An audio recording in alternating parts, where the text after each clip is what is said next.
logged into cloud server. Just bear with me for a moment. It looks like we are recording.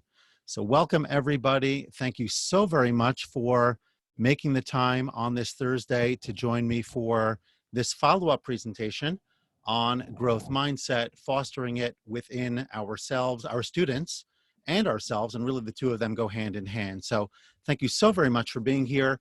If you're on the East Coast, it's already more into your morning. If you're on the West Coast, then thank you for waking up with me, so to speak. I'm delighted that you are here.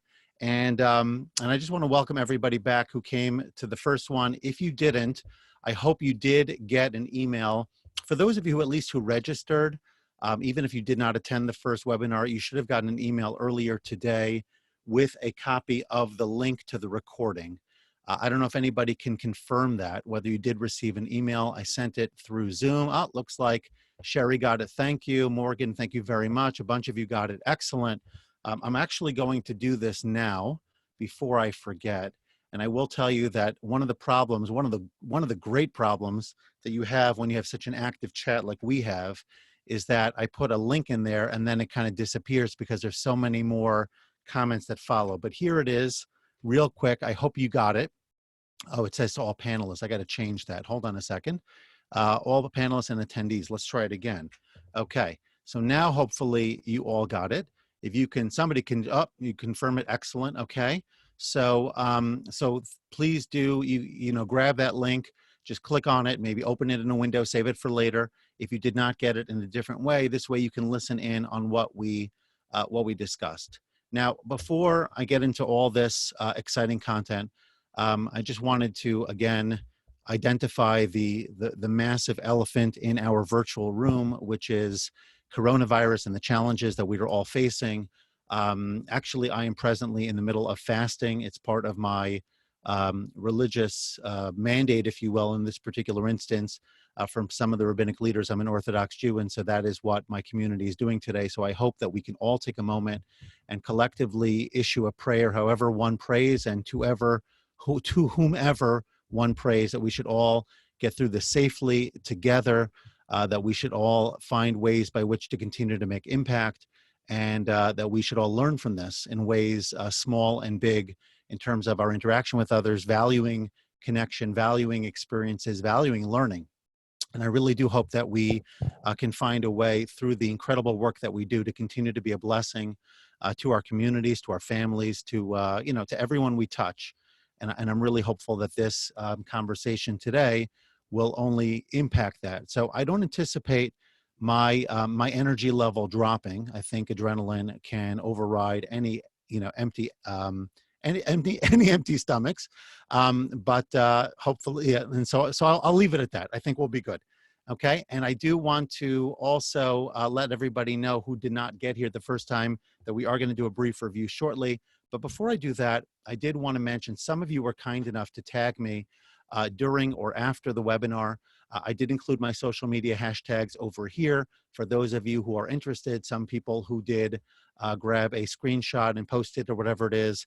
Would love to connect with you, would love to be able to continue the conversation beyond today. I will be sharing other free webinar offerings at the end of this presentation, so certainly do stick around for that. I will also share with you the link to where you can find upcoming webinars. You don't have to look every single time for the individual upcoming link. I created a page on my website which houses all upcoming webinars. I've actually got today's, another one education I'll talk about later, and one on leadership. So if you're in school leadership or just in general interested in the topic of leadership, the topic will be how to lead during difficult times. Now, I'm just curious, moving forward, just from a timing perspective, since there are many folks on the West Coast here, if you could tell me, right now we're doing it obviously at 11 o'clock in the morning Eastern time. I could consider doing it. I can't promise yet because I have to look at some other factors. And just so that everybody knows, I am at home like many of you are. I have my family at home. I can't promise that it'll be completely disruption free. I couldn't even disconnect our family phone line, which happens to sit on my desk, because all the kids are using it for telecalls and whatnot to school and friends, etc. So I hope we are able to do this without disruption, but I'm curious to know in terms of timing, if I were to offer, or when I plan to offer future ones, would 11 o'clock, this current time, still be the best time for you, or would you be more interested in having me do it later in the day? I'm thinking at this point, 2 p.m. Eastern, which would be 11 o'clock Pacific. So I'm curious if you wanted to quickly comment there, 11 o'clock Eastern. Keep going with the comments. Thank you, Sherry. This time is fine. We'll stay with it for now. 11 Pacific would be better. Okay, mornings are way better for Pacific time. Let's see here. I'm gonna have to scroll through the notes. The good thing is that Zoom allows me to review your comments later. So for now, I'm gonna keep it at the time just because I don't know that there's a reason to change it, but I will review your comments, so please do include them. And when you say a time, just make sure that I know that you're referring specifically to Eastern time or Pacific time so that I can make that calculation. Okay, so that's enough in terms of our introduction. Let's do a brief review, and then we're going to move on. So here's a KWL chart. Normally, when I do this presentation in person or any presentation in person, I like to use a KWL, kind of like sets the tone for a conversation. And since many of you are returnees from the previous presentation, you probably come into this already with a meaningful amount of information. And even if you didn't, you probably have a sense of what our topic is. So I'd like for you to think for a moment about the left column as well as the center column. We're going to leave the right column alone, and I'm going to ask you to quote unquote fill it in at the end of our time later, what it is that you learned today. But for now, I want to know primarily what it is that you already know about growth mindset. And then when we're done with that, I'm going to ask you for what you would like to know. And I'm going to do my best to address as many of those as I can in the time that we have together. And do keep in mind that one person's K might be another person's W and vice versa. So there's no shame in sharing what it is that you already know. That's great. But what you want to know is also important for reasons that we'll unpack shortly. So again, focus now on the K column only, what you already know about growth mindset based on what we've been discussing or what you've learned elsewhere.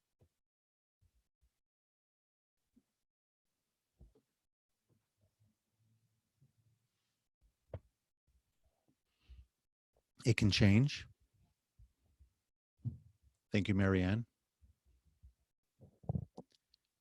And by the way, I want to apologize in advance if there are some names that I mispronounce. It is not intentional. Stay positive always. It's important for growth.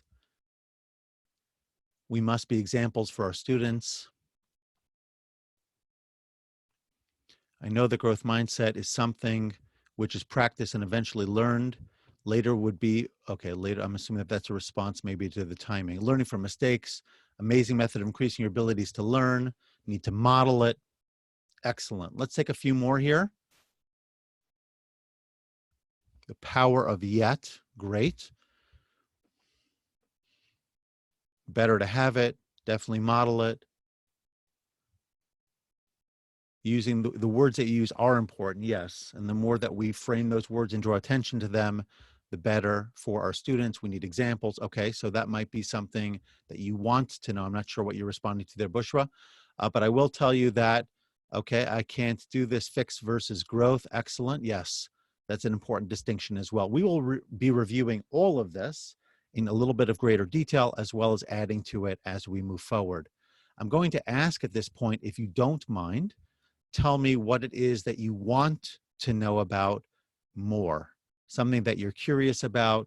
It could be strategies or techniques. It could be understanding what happens or what to do in a certain instance. I had some people emailing me in between sessions asking for strategies or advice in particular contexts.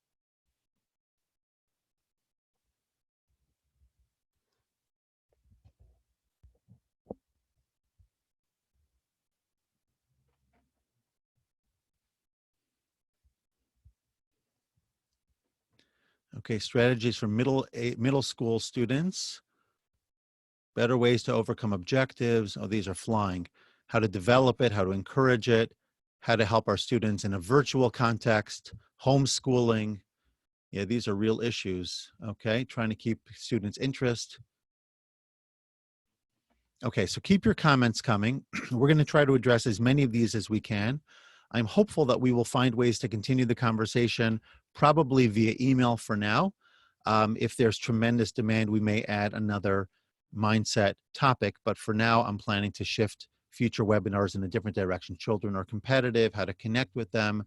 Oh my, so many good things. Let's see what we can accomplish here. And we've got about 48 minutes in which to do so. So let's get rolling. Okay, so a brief review of the core definition and examples, and then we're going to introduce some new strategies probably about 10 minutes from now. Okay, so mindset at its core is a self-perception or self-theory. A fixed mindset is, I believe, basically that my traits are fixed. They are what they are, and I must live my life in the context or the framework in which they exist. So I can't do much about it. So if I'm not a math person, I'm not a writer, I can't ski, I don't know how to play golf, I don't know how to whatever that is, I feel like I'll never do that. And that might be true, by the way, in soft skills as well. I'm not a good communicator. I'm a terrible listener. I'm a bad friend. Nobody likes me. These are all examples of fixed mindset, and they basically restrict us from taking action to improve our condition and make things better for ourselves and those around us.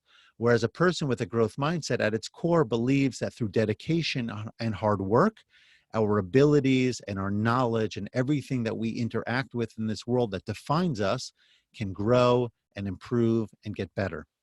And so imagining using the metaphor of the brain with biceps, right? The brain lifting muscles, a brain can grow, a brain can develop new connections, and a brain can be trained in new ways or to become better at the things we already do. And we probably know this. I'll just mention this quickly. One of the greatest ways, in fact, oftentimes what distinguishes the really, really good from the exceptional, the people who are making a good living at doing what they're doing, and the people who are making a killing because everybody recognizes them as the very best, is generally focused practice. So yes, it's gotten a lot of attention through Malcolm Gladwell, the idea of 10,000 hours versus, let's say, 8,000 or 8,500, neither of which are small numbers, by the way. But it's not just the number of hours, it's the number of hours of focused practice, of strategic practice around whatever it is that we want to improve upon. So yes, we want to emphasize practice, but we want to emphasize practice that will strategically achieve a better goal. Okay, move the needle in the right direction. So let's take a look now at some of the basic beliefs or characteristics. These we reviewed the other day, and if you review that presentation, for those of you who missed it, we actually went through the process of trying to rank the ones that we felt on the left side had the strongest negative impact on a person's mindset, as well as the ones on the right side that if we could accentuate them and reinforce them and ensure that our students are regularly practicing them, would go a really long way in ensuring that they don't give up, they push through, and they grow beyond their current limitations. Okay, by the way, keep your comments coming. Even if I don't acknowledge them, it's not because I don't want to. It's just because of the frequency of them, as well as me trying to manage the actual presentation. So I will acknowledge them as best I can, but I think it's important for our colleagues to be able to look at it and certainly to be able to refer back to it as well. Okay, so yeah, the way that our kids are thinking during the virus, thank you, Therese. You could take care of yourself. I know what to do. Yeah, it's really valuable. And you could be using this with your own children. You could be using this with your other family members. And of course, you could be using this with your students. And while we probably want to jump on a call right away and immediately dive into the learning, it probably would be valuable from time to time, similar to what I did at the beginning of our talk today, to kind of frame the conversation. How's everybody doing? And using some growth mindset language and examples that we're going to talk about to emphasize the kind of behavior that we're looking for from our students so that they will do their very best, not only in their time with us, but during their time at home in general. Okay, so these are things to be mindful of. Okay. And this is, I think, the last slide of review. These were the 3 strategies that we talked about. For those of you who were here with my first presentation, you might think that this is just a single slide that we did, but I actually took content from 3 different slides and put it together here as one. The first basic strategy was to teach a growth mindset, right? Defining the term, letting them know that it exists, understanding that there are different kinds of mindsets, and we choose the mindset that we have. Yes, some of it might be wired into our DNA, but we definitely can choose how we want to approach our mindset. Normalizing, I'm now in the bottom left, normalizing their struggle, teaching them to accept their struggle, that these are normal things that even great people deal with, and inspiring them to push further.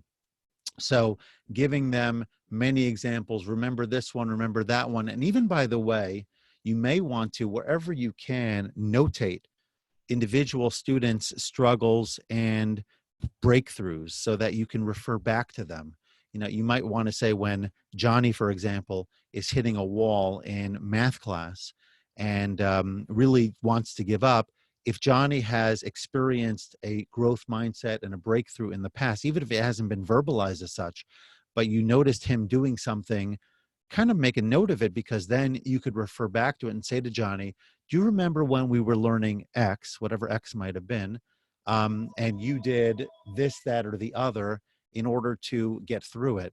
And in that conversation, please ignore the call there, but in that conversation, Johnny himself will be able to better own what it is that he is involved with, because he will be able to say, yeah, I did that before, right? And the teacher's using a personal experience. I think that could be very helpful to keep in mind.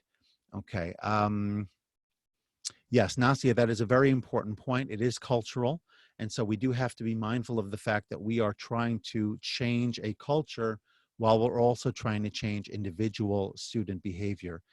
This is much more effective if it's culture-wide, if it's school-wide, if your school is communicating with parents and with students, and everybody is brought on board with this. You know, it's much more effective than if you try to do it as an individual, but it doesn't mean you can't, right? You certainly can. And many individual teachers have really led heroic changes within their students' lives and mindsets because they changed the way they thought about themselves, their abilities, their efforts, etc. Okay. Now, the second one is to praise actions and not traits. So don't focus on a person's intelligence or God-given abilities. Instead, praise the process. So make it process praise rather than person praise. That's what we talked about.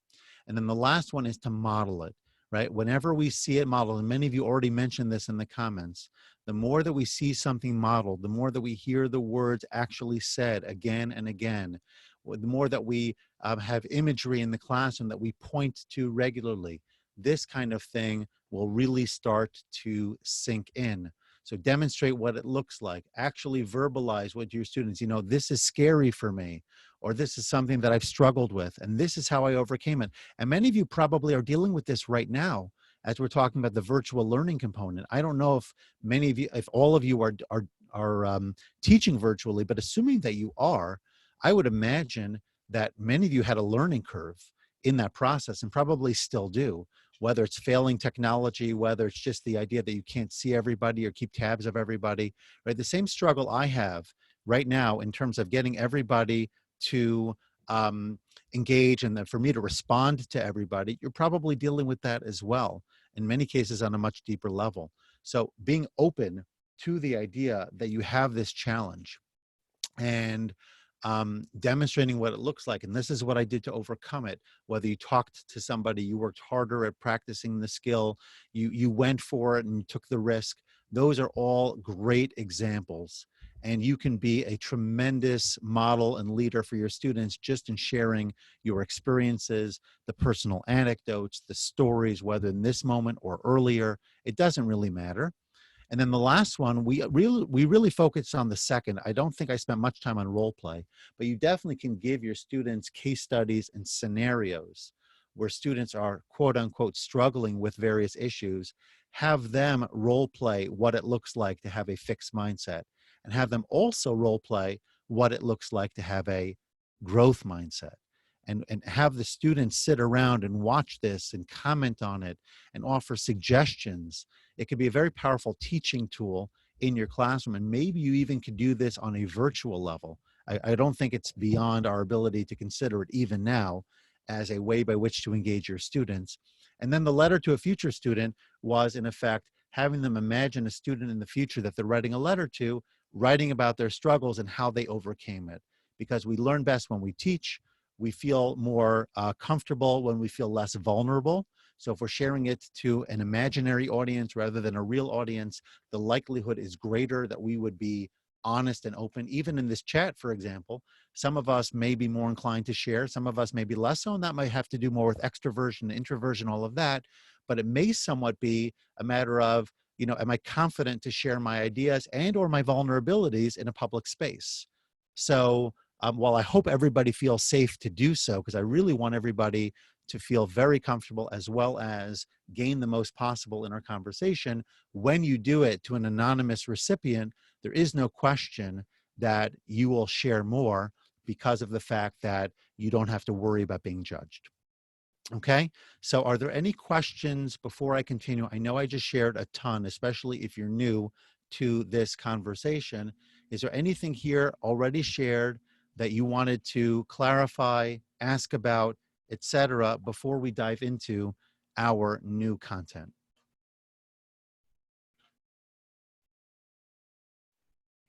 And just in general, is the content presented clearly for you?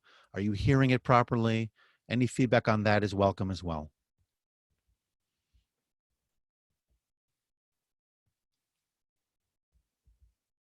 Thank you, Sherry. Thank you, Nasia. Thank you, Shannon. Appreciate it, Jessica. Okay, wonderful. So we're going to continue. Thank you very much. I see it's coming through too fast for me to get to everybody, but thank you so very much. Okay, and now we're going to continue to our next slide here and learn some new strategies. And again, everything is going to be available on demand. I was actually shocked. I've never seen it take so long. I think Zoom's system must be overwhelmed beyond anything I've ever seen before. And that's why it took 2 days for the recording to become available. But I would imagine that by Saturday at the latest, it would be available. You may get an automatic email. I don't remember exactly how I set it up. I am a Sabbath observer, so if that didn't happen, I will probably send it out on Sunday, just so that you know. Okay, so more strategies for us to work on. And here are all 5 of them. I'm not going to unpack any of them now. Each of them has its own slide or so. So let's just take a look at them, and then we can look at them more individually one by one. So the first one is we want to build on student strengths. Number 2, reframe and adjust. We've already started to talk about reframing in the previous presentation, right? The idea that we want to change the way that we think about things, the way we use our language. The third one, biographies and case studies. The more we present those to our students, the better. Strive for excellence, and then as opposed to perfection and not some other things. And also grade for effort, perseverance, and focus, actually incorporating it into our grades. So I hope that each of these will be meaningful for you, but you'll see that probably some of them will resonate more so than others and be more relevant to your situation. And the idea here, I do want to mention one other thing that I think is just good advice. And I got this advice from somebody years ago, and at the time I dismissed it out of hand because I thought that it was just such a minimalist perspective. I would oftentimes go mandated teacher training courses, or perhaps even voluntary. And sometimes I'd be sitting in a room for 3 hours with a presenter, with a number of other teachers, and the content was presented. And at the end, they would distribute a paper asking for what was 1 or maybe 2 strategies that you learned from this entire presentation that would be relevant to you to take back to your classroom. And I'm thinking to myself, what do you mean 1 or 2 strategies? We just spent 3 hours together. So much information was shared. 1 or 2 strategies seems like such a minimalist approach. But the response that I got, and I've seen it time and again, we all know the notion of use it or lose it. And if we don't take immediate action to implement in our teaching and in our personal practice things that we learn, we easily lose it because we're just inundated with information. Our brain is wired to our advantage in many cases to not be overwhelmed by all this information, but at the same time, we then wind up losing things we really want to hold on to. So I encourage you all to be making notes and to emphasize specifically what are the things that you most want to have, that you most want to hold on to, that you most want to come back to, the most that you want to, be able to refer to and utilize. And when you do that, that's going to make a huge difference. And by the way, I'm just going to include this now because I intended to do this before. Here is a link that I'm just including for you in the comments. For those of you who did not yet do so, you can take your own mindset test. You can take a self-assessment so that you can determine what your personal present mindset is. And maybe your answers will be skewed a little bit at this point because of the content we've been sharing. But for those of you who didn't take it, I would encourage you to go ahead and to do that. Maybe just open up the link and keep it to the side for now so you could refer back to it later. But knowing your personal mindset does matter, right? The same way we're going to talk in a minute about intelligences and modalities. When what we bring to the conversation also matters, and I'm going to unpack that actually in a moment. So let's jump straight to that slide, and we'll go further. So the first thing is to build on student strengths. I don't know if you've ever seen a film called Animal School, and it's been a while since I've seen it. But in essence, what that video talked about were all these different animals that all came to the same school, and they were all being taught the same skills despite their natural inclinations.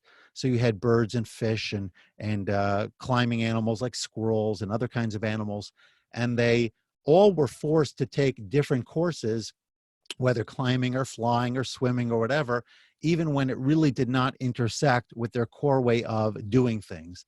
And what happened was, as the story, it's a fictional story, but you get the idea, as the story unfolds, the animals start to lose what they're really, really good at, like a squirrel in climbing, for example, or a bird flying, and only manage basic, if not substandard competency in other areas that they were being forced to work on because those were areas of deficiency. And sometimes in education, we want all of our students to be really good at everything. And reality is not that way. In fact, this is such a bigger conversation in terms of thinking about where students go in the future beyond school, and are we really preparing them for life? And do the kids who do really well in school necessarily become really successful in life, or vice versa? Sometimes your most difficult, challenging students become the most successful because the opportunities of life are different than the requirements of school. And so what we need to be thinking about as educators often is, how can we, yes, we want to make sure that there's core competency in all key areas, but we don't necessarily have to aspire for excellence everywhere. We may be better served identifying what is a student's personal inclination. And yes, when they're in third grade or whatever, it may be too early to determine that, but we want to try to at least identify if a student shows interests and talent and other abilities in particular areas, to go ahead and to accentuate those, give them more opportunity to thrive and to grow and to excel in those areas, because there's a good chance that if that's where their passion is, there's an excellent chance that that's where their career will intersect over time. So for example, multiple intelligences. Now there's an online test that you can take. There are probably many of them. I'm going to see if I can find one really, really quick. I know it's called VARK-Learn, and that one only tests for, let's see here if I can find it real quick, VARK-Learn.com, VARK strategies. So there is here the VARK questionnaire. I'm going to put it into the chat in just a moment, and you'll be able, if you want to, first of all, you could take it for yourself. You can also go ahead and use it with your students. Hang on one second, please. I want to make sure I get back to the right place. Okay, so let's get into the chat over here. Here is the link. Okay, and I would encourage you to take a look at this as well. Are you able to see that link? If you could just say yes, confirm that you're getting it, that would be helpful. But that is okay, you got it, fantastic. So that is another resource. V stands for visual, A stands for oral, not O-R-A-L, but A-U-R-A-L. Read, write, and kinesthetic. That's the acronym. And those are the primary modalities that everybody has some of. Okay, right? We all have those capacities. And then, of course, we have some other capacities. And so when we understand how our students learn, the content that they prefer to learn, as well as stylistically how they prefer to learn, then the more we can incorporate that into our instruction, the more we're going to promote a growth mindset. And just very quickly, because it's here and because I can't help myself, I'm sorry. I happen to be more introverted in nature. For those of you who don't know anything about introversion, extroversion, it's more about your energy source. It's less about whether you are personally shy or personally personable, so to speak. So it's not so much about are you outgoing versus shy. It's more about where do you source your energy. So if I go into a room that's full of people, a stadium, whatever it is, and it lights me up, then I'm extroverted. If I go into that room and it drains me, then I'm introverted, and I'd rather snuggle up on a couch and whatever. And actually, it's what's interesting. It's sort of like a reversal here. I hope you don't mind me sharing this, but I just think it's very insightful. Is that normally I would argue that school, in many ways, more favors the extrovert, right? We try to promote cooperative learning, and there's nothing wrong with that. We want people to talk and interact and all of these kinds of things, what we call interpersonal learning. On the other hand, the student who is extroverted oftentimes struggles more because they want quiet space for reflection. They need that couch in the corner to read a book. They don't necessarily need 1,000 friends. They need 2 or 3 really good friends that they deepen relationships with. And they have unique skills and unique abilities. They're great listeners, great processors. They reflect, they go deep. A lot of things that introverts do very, very well. So normally in school, it's the extrovert that has the advantage. But at home, where everybody is separated from school, I would argue that the extroverts are probably struggling quite a bit. And we do want to create opportunities for them to really feel part of community, part of their class, maybe even find ways for them to interact that's not academic in nature. Maybe even think about creating time on the chat. Maybe even parents could volunteer if you're not able to do it. Parents could volunteer to, quote, monitor the space, but give the kids a place to hang out together, to hang out with each other, to talk with each other, just to create that kinship, that bond, that friendship. I know they're doing it one-to-one often with texting or FaceTiming or whatever, but this may be another resource for them to consider. Okay, I hope that this was clear and helpful. I am going to move on for now, but don't hesitate to ask any questions or make any comments about this idea of building on student strengths. Okay, yeah, Shannon, that's an interesting point and so true. Okay, let's move on. We have to also help our students to reframe and adjust their thinking, right? So oftentimes a child will say something and we don't want to knock them down directly and say, no, that's wrong. But we want to say, how could you think of this a little bit differently? So for example, if a child assesses, I'm looking at the left side now, what are their causes of past failure? They're often going to say, I can't do this. This stinks, right? Or something comparable where it's just a negative sort of fixed approach to the conversation. Rewiring or reframing how they're speaking about it, thinking about, how could you make progress here? And by the way, one of the gifts you can give to your students is helping them to, we talked in the last time about demystifying processes. We also could help our students by deconstructing processes. So for example, if I have to study for a test on a massive amount of content, that could overwhelm me and shut me down before I do anything meaningful. If I have to create a big creative project that has multiple pieces to it, that also can discourage me before I go deeper.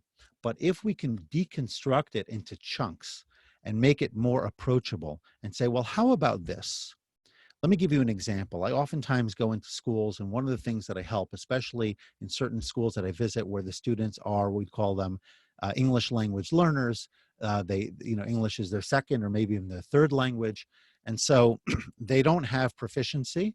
And as they say, they don't have patience, which is their way of saying that they're really concerned, or they don't feel capable of doing it. They basically have a fixed mindset about writing.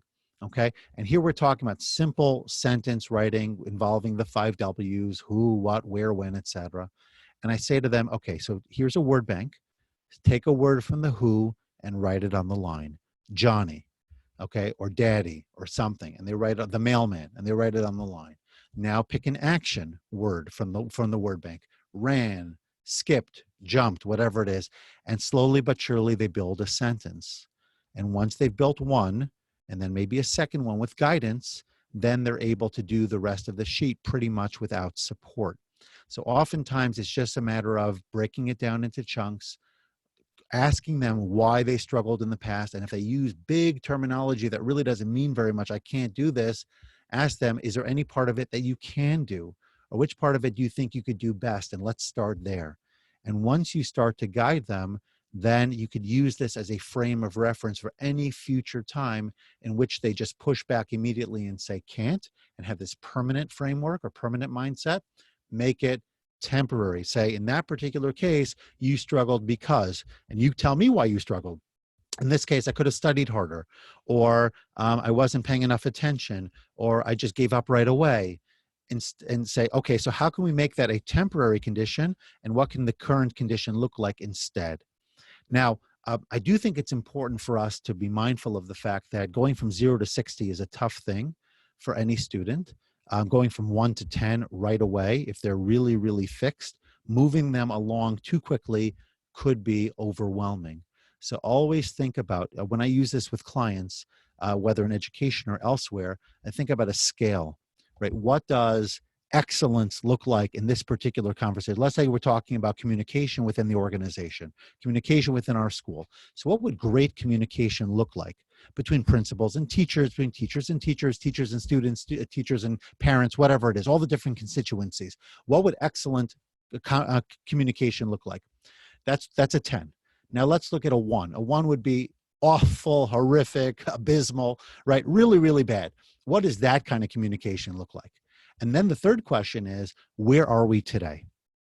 And in most cases, we're usually somewhere in the middle, probably between a 4 and a 6, let's say. Especially if it's something that we're working on, we recognize it as a problem, probably we're around a 3 or a 4 even.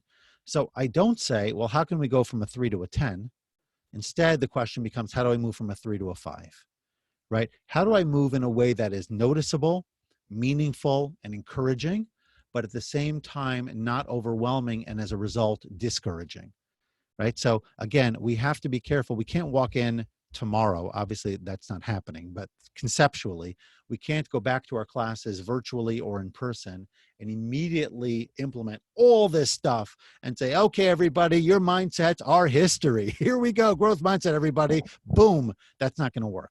Instead, what we want to do is try to move the class incrementally from point A to point B, both collectively and individually, and think about where everybody is. The same way you need to differentiate with instruction, you're going to likely need to differentiate with your mindset. Yes, you could use global language for everybody, but in individual conversations, you are going to need to appropriately adjust it for the need of that individual student. Okay, I'm glad that you're finding these helpful. Anything that I could offer you, like I said, I try to stay focused on our topic, which I do, but where I can interject other strategies that I feel will add value, I'm certainly going to do that. Okay, so if a student offers a wrong answer, here's an example. Probably you're doing this anyway in many cases, but now you should also know that it's a mindset benefit or a mindset enhancer, right? That's an interesting thought. I can see how you got there. In fact, there is a video. Last time I learned my lesson that I can't share video that also has audio attached. At least I haven't learned how to do that yet. I probably should. My own fixed mindset, I suppose. But there is a video of a teacher that you probably will find. I can't recall. It's on an educational site. I'll see if I can find the link and share it later, where she uses her, I think she called it her favorite no's or something similar. And the basic idea of her favorite no's is that which are the ones that are wrong, but are close to being right. And where is the mistake in the student's thinking? It's really good for complicated math problems, or maybe something a little bit more involved, maybe like a an essay where there were elements to it that needed to be improved upon. So the teacher is not saying that this is wrong or bad. It's, here's something that somebody worked on. How can we help that person make it even better? Okay, Therese, thank you for sharing that. Yeah, that's great. Okay, I suspect a lot of people on this call are using these kinds of things. It's just good common sense also, and it certainly makes our students feel better. Sorry, I didn't mean to jump to the next slide right away, but that's what happens when you click in the wrong place, but we'll stay here. So these are just things to be mindful of, that if we acknowledge and appreciate the effort and then use the opportunity to redirect and let students know that the very best people and the very best of inventions and the very best everything came from process and came through mistakes and came through trial and error and correction and mentoring and coaching, and talking about how even the best people have coaches and others that mentor them that will encourage everybody, because oftentimes, and this I think is a really critical piece to the way that we think about working, is that we think that kids think, as we mentioned, I think in the last session, kids think that everybody who is great was born great. We were born as teachers, athletes were born as athletes, and they weren't just born as athletes, they were born as the athletes that we've come to see them as today, or the singers or the entertainers and artists that we've come to see today. We don't see their backstory. We don't see their struggle. We don't know what was required, how many rejection letters they got, how many times they were kicked out of a performance or told that they were no good or made fun of. We don't know all of these things, which is why, by the way, when people do open up and share them, they get such strong resonance, or they resonate so strongly with people, because people say, ah, finally someone who gets me. You know, we live in an age, whether it's Instagram or elsewhere, where everything is just, I don't even know, brushed up or made to look exactly so. And everybody looks perfect and everybody looks happy and everybody looks like there's nothing wrong with their lives. And in reality, behind the scenes, in many cases, these people's lives are a mess, but they would never show that because there's a vulnerability that some people are not prepared to share. And some people spend a lot of time sharing vulnerability. There's a lot of that going on as well. But if our students know that all of these people that you see in front of you on the screen, and many, many others as well, whether they've made a career in athletics or politics or technology and innovation, leadership, inventions, and on and on and on, they struggled. They had moments of difficulty. They doubted themselves. They weren't sure if they could move forward. And what got them through it? In every case, it might be different, right? It might be somebody behind them who gave them positive encouragement, and maybe they had their own sense that I'm right and I'm doing the right thing and I'm going to get there eventually. Everybody's different, and we don't know what's going to work with every individual student. But if every student knows that there is somebody for everybody, so to speak, you know, I'll give you an example from the Talmud, if I may.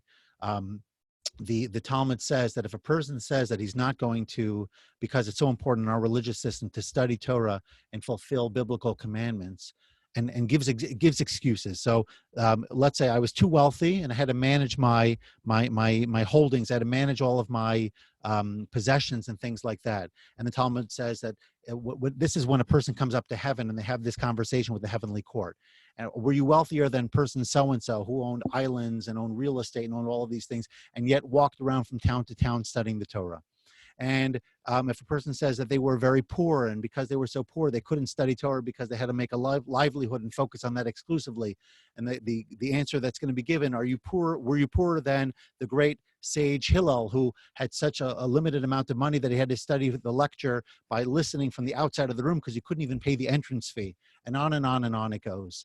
And so I'm just mentioning this as an example of, we always can think of excuses as to why we don't accomplish. But if we can also come up with people who had this challenge and they over your challenge, right? Your exact thing, and maybe even worse, maybe they had a learning disability, maybe they had this issue, that issue, a difficulty at home, an inability, lack of stability there, you know, these kinds of things. And you may have that for yourself. You know, my parents divorced when I was very young, and my youth was very contentious in many ways.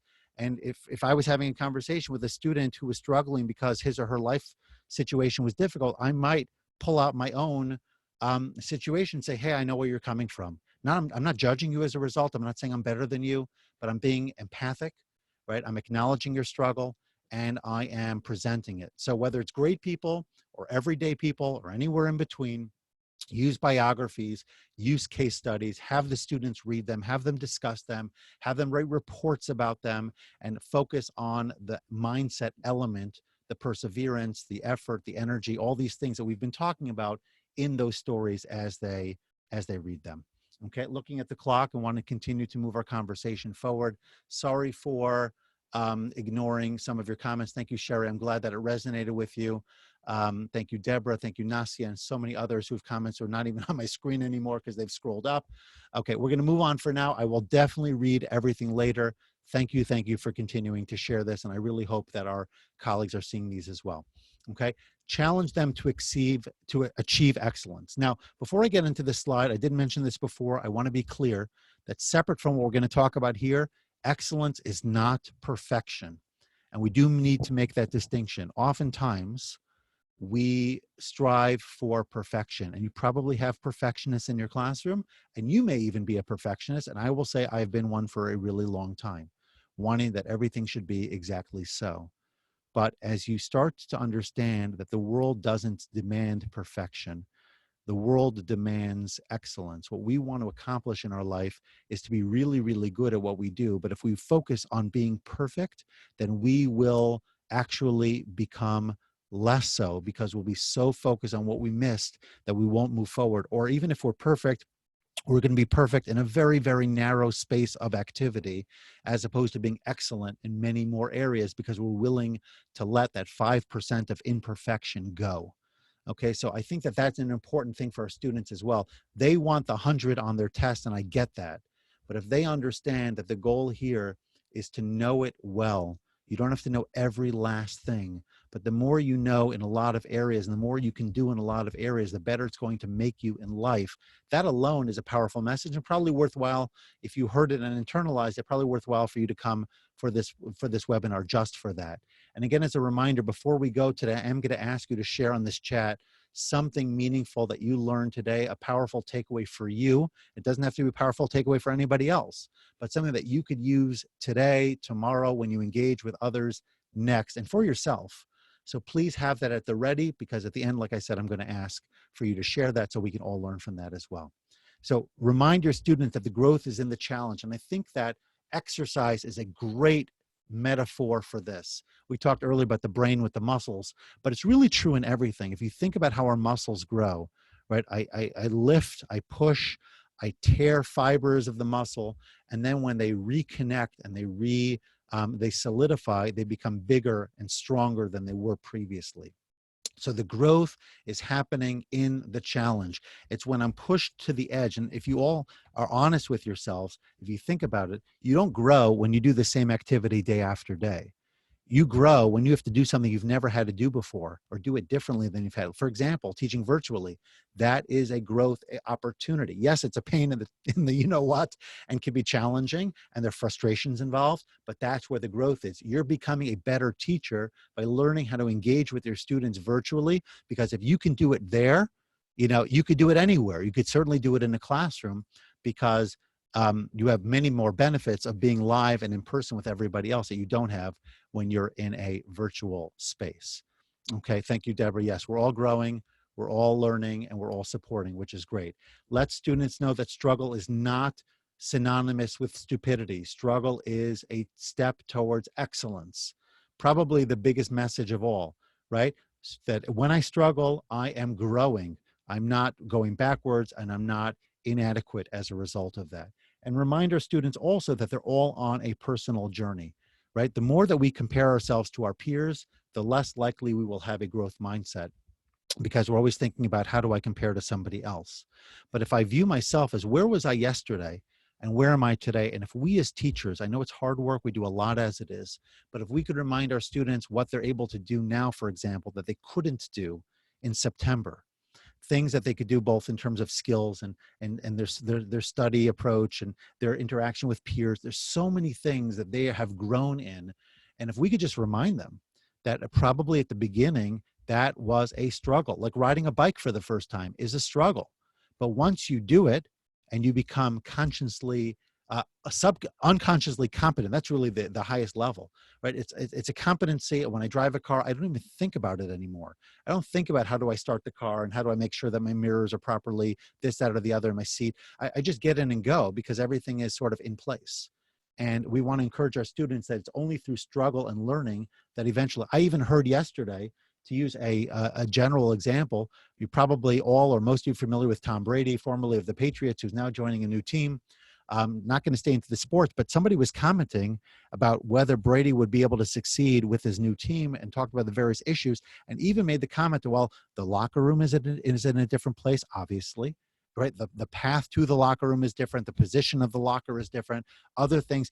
It takes time to get used to everything. And there's a struggle involved, but eventually with that struggle comes growth and comes learning. Okay.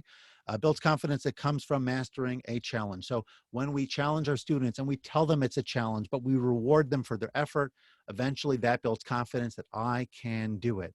and I overcame this challenge yesterday. I'm going to overcome this challenge today because I can, because I have a teacher who believes in me, because I have classmates that are encouraging, because I have a mindset approach collectively in my culture that promotes growth. Okay, so keep those messages going. Those are critical, and let your students know that this is your new normal. Okay, where possible. Now, I know that for grading, it's not always so simple, and there are oftentimes restrictions based on schools and how things are structured. But to whatever degree that you can, try to move the focus away from success only as in A, B, C, or a number grade, and focus on the effort, focus on the process. Again, right? So often I hear from self-made millionaires and successful entrepreneurs and others that the skills that they learned about tenacity and perseverance and effort and communication were not learned in school. We're not emphasized in school. We have an opportunity to change that. We have an opportunity to focus on the effort as well as the actual success, and try to incorporate this either into your grades if you can, but minimally into the comments, right? Do you see this student as someone who has challenged themselves and persisted and bounced back and helped others? And they could do a self-assessment as well, right? I don't see why you couldn't offer that to your students, give them a chance to, reflect, am I doing this? And if I'm not doing it, can I be doing it more? And you are right. Parents do need to be on board with this as well. You could bring in a speaker, you could share content, you could send home, um, you know, materials or links to your parents, talk about it at orientation or other times or conferences. There are different ways to get this message across. The parents are critical, because if they're undermining your messaging, it's going to be limited, because ultimately the teacher does not hold sway usually like a parent does. So getting the parent involved is critical here, and definitely something we would try to accomplish. Okay, so those were our 5 additional strategies. So I'd like to say we've accomplished at least 8. In general, obviously I've done a lot of, sub commentary and whatnot as well, but I think we have quite a few strategies in place, and definitely looking forward to hearing how these strategies work for you over time. You have my email, I believe, and social media. Would definitely love to hear how you're using it, and definitely feel free to tag me, as we are continuing to implement the different strategies. So before we move into the last part of our presentation, can you take a moment now and put into the chat 1 or maximum 2 things, even if you feel you have 10 that you could use, and I hope you do, but 1 or 2 that are most beneficial, actionable, ready to use, things that you're going to be transformative for you or your students, that you have gained from today and or the previous session. Okay, so while you do that, Yafi, I will mention that excellence is not perfection. Excellence means you do very, very well, but perfection means that you are going to do, you're not going to stop until everything is exactly so. So you constantly worrying about fixing this little thing and fixing that little thing, and then you lose the bigger picture. List of celebrities praising the effort, reminding students and mistakes helps us grow. Biggest takeaway: struggle is okay towards excellence. Remind students that effort matters more so. Excellent. These are great. Keep them coming, please. I do want to preview with you, because I'm looking at the clock and want to make sure that we finish on time. Keep them. Yeah, thank you. Rewarding effort and progress. I'm just sort of like looking. I can't help myself, because this is really good. Here are some other planned webinars. This link, let's see if I can put it into the chat here as well. Yeah, no, so that other link is coming soon. Hold on a second. This link, you can just go to impactfulcoaching.com /upcoming webinars. If someone doesn't even mind typing that into the chat, that would be great. And then on that page, that's where I'm hosting just information about each of the upcoming webinars. You don't have to look for individual emails each time. Right now, there are 2 non-active ones, 2 upcoming ones, one again for educators, one for leadership. The one for educators is clarifying learning objectives, right? What exactly are learning objectives? How do we utilize them, and how do we use them to ensure that students are learning and that we're not just teaching? So again, it's impactfulcoaching.com /upcoming webinars. And again, if somebody doesn't mind typing that into the chat so that others can click on it, that would be fantastic. So yeah, I mean, it's been really great. And I hope that I can take a moment here to share my mission during this very difficult time. I really want to make sure that I can keep these offerings free to everybody and to include as many educators as possible, as many leaders as possible. There are costs involved in doing so in terms of augmenting my email list and upgrading Zoom and certain other costs besides all of the effort involved in putting this together with my regular professional responsibilities. So two things I would ask you to consider. Number one, if you are comfortable supporting this mission, I did include a link here. I'll actually put the full link here in the chat as well. This is something that's going to allow this work to continue for the foreseeable future. I would imagine this going on for a number of weeks now. So anything you feel comfortable with, if at all, is certainly appreciated. And number two, definitely would appreciate any invitations that you have in terms of being able to meet with you in person in the event that you want to bring these kinds of trainings to your school, to your community, your parent body, whatever it is. You can find more on my website about different services that I offer. It would definitely be an honor for me to continue the conversation in person. That's actually where I do my best work. So if you think I'm decent in a webinar, I over deliver in person, and I certainly would love that opportunity to do that with you. So I think that's it. This is a way to stay in touch. I hope that you will. I hope that you will sign up for subsequent webinars as well, because they are going to offer lots of, I hope, really, really powerful and meaningful value to you in different areas of your professional practice. And you've been a great, great group. Many of you are returnees, and thank you for coming back, and thank you for trusting me with your time. And I'm hopeful that you will share the word with your colleagues as well. And if you think that they will benefit from it, I look forward to having them join me on a future presentation. So that is all for now. Thank you again, and I wish you a great day and a great week, and stay safe, everybody. Until next time.